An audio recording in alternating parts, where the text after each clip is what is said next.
وقتی وارد این کازینوها میشی، حالا چه آنلاینش چه حضوریش، با خودت فکر میکنی اینها چطوری میتونن ادامه بدن.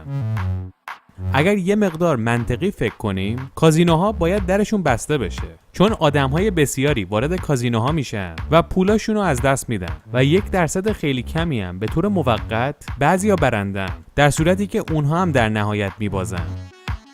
پس منطقیش این میشه که هیچ کس نره تو این کازینوها. ولی انسانها در بیشتر مواقع اصلاً منطقی نیستن. این بازی یکی از معروفترین بازی‌های کازینوهاست، رولت. روی این رولت 38 تا شماره وجود داره، 2-0، 1-0 و 1 تا 36. مثلا $5 میذاری رو رنگ قرمز.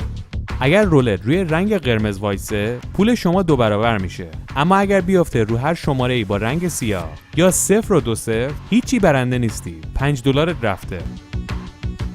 شاید به این رولت نگاه کنید فکر کنید که بازی 50-50 است. البته اگر روی رنگ بذارید نه شماره.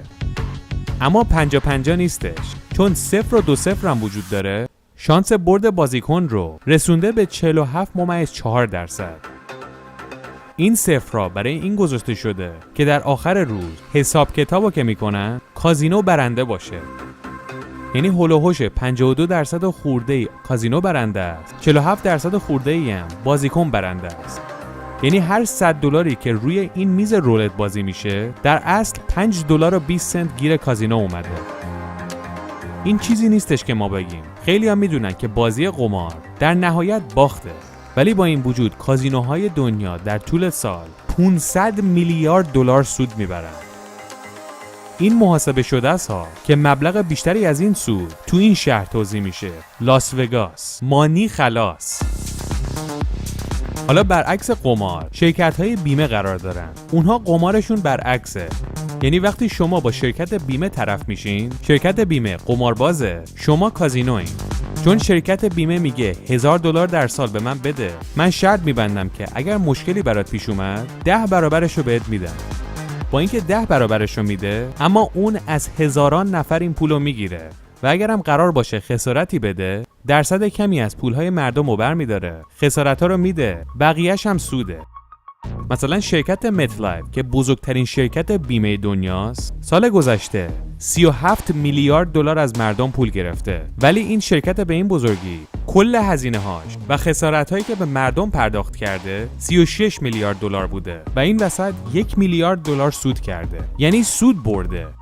پس نمیتونیم بگیم اون قمارباز ما کازینو، آخر سرم اون برنده شد. در آمریکا یک نظرسنجی انجام دادن که جالبه. از 3000 نفر پرسیدن شما حاضرید 100% $5 بگیرید و یا اینکه 80% شانس $6.25 بگیرید. 77% گفتن ما 100% $5 رو میخوایم. ولی 23% رفتن تو بازی گفتن نه ما $6.25 رو میخوایم. اگر سر تو حساب کتاب باشه و حساب کنی میبینی که ارزش این دو یکیه، چه 80% $6.25 چه 100% $5. در دراز مدت پولی که میگیری مساویه. این نظرسنجی نشون میده که انسان خیلی دوست داره برنده بشه، برای همین حاضره $5 100% رو ببازه تا اینکه شانسی شاید $6.25 ببره. ببخشید اینجوری میگم، ولی این یک کرمیه که به جون انسان میفته و میخواد برنده بشه. برای همین انسان ها میرن بازی میکنن و میرن تو کازینوها، میخوان برنده بشن، اما سیستم نمیذاره اونها برنده بشن و در نهایت بازندن. نه اینکه بگی دستکاری میکنن، سیستم اینطوری طراحی شده.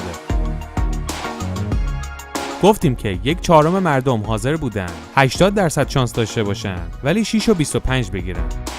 حالا یک نظرسنجی دیگه، شما حاضرید 100% $5 بگیرین یا 25% $20 بگیرین؟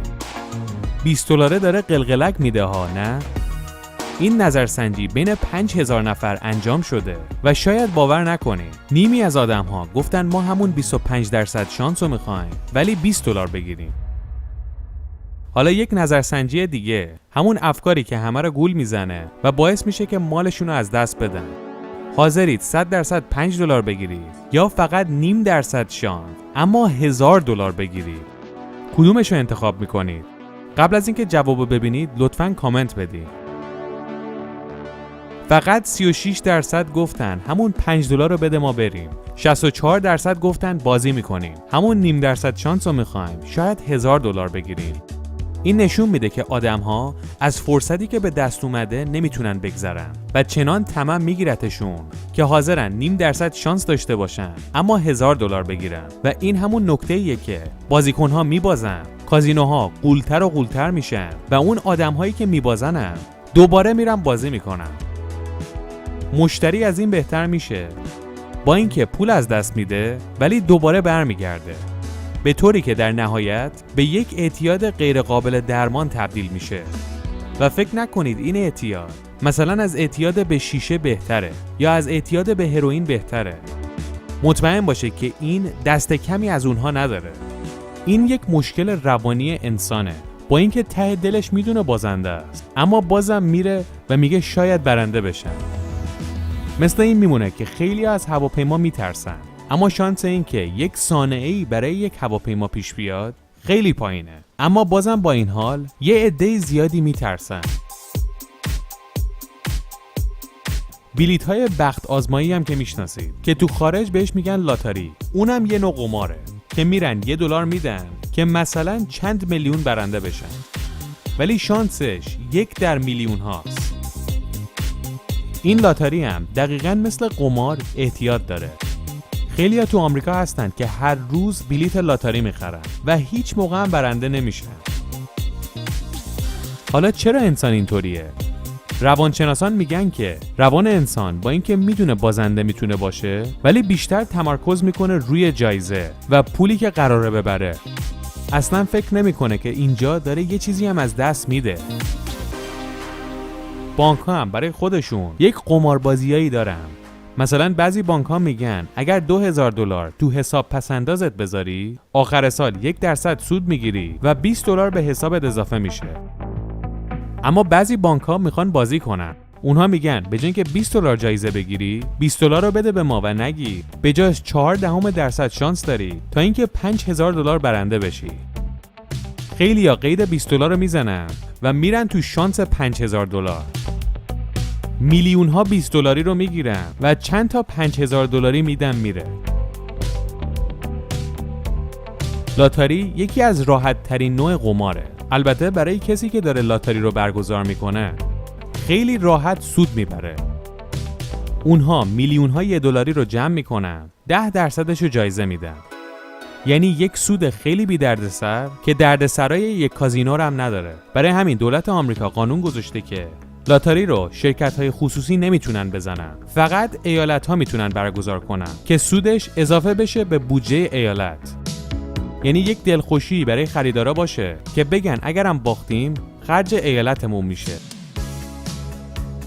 گفتیم که قماربازی یعنی باخت، اما بعضی انسان‌های استثنایی هم وجود دارن که حافظه‌شون خیلی قویه، مخصوصا در بازی بلک جک.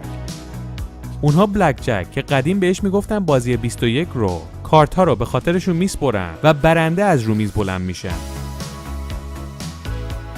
و خوبه که بدونید کازینوها با اینطور آدم‌هایی که روبرو میشن میرن بهشون خیلی رو راست میگن دیگه تو این کازینو نیا. یعنی ورودشو ممنوع میکنن به این کازینو، چون میگن آب که سر بالا نمیره، اینجا فقط باید کازینو برنده باشه. این آقا رو میبینید، اسمش دینا وایته. ایشون صاحب شرکت UFC و میلیاردره. این آقا با وجود اینکه تو لاس وگاس زندگی میکنه اما ورودش به تمام کازینوها ممنوعه. یکی از داستاناش اینه که در عرض 4 ساعت بازی در کازینوی معروف بلاژیوی لاس وگاس $7 میلیون برنده میشه. و جالب اینه که کازینوها با هم متحدن. یه نفر که اینجوری برنده باشه به بقیه هم اطلاع میدن که این طرف برنده است و شما هم قبل از اینکه پولاتونو ببره بیرونش کنید. کازینو به همه خوش آمد میگه، به غیر اونهایی که میتونن برنده بشن. متاسفانه این روزها سایت‌های آنلاین قماربازی خیلی زیاد شده. انواع شرط بندی‌ها، انواع بازی‌ها.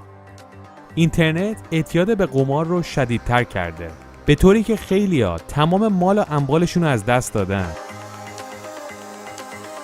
لطفاً گول نخورید. با این کازینوها و شرط بندی‌ها بازی نکنید، چون فقط باخته.